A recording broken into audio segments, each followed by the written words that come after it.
Cooking can be hard, so here's a tutorial on how to cook blueberry pancakes. Step 1.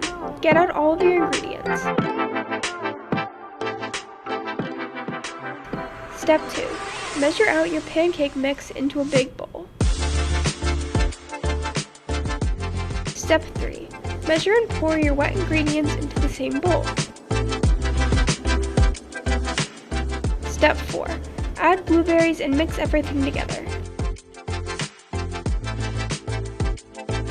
Step 5. Spray your pan and turn on the stove.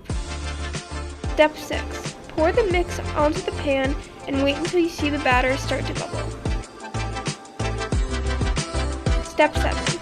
Once you see the bubbles, flip your pancake over and wait a couple more minutes. Step 8.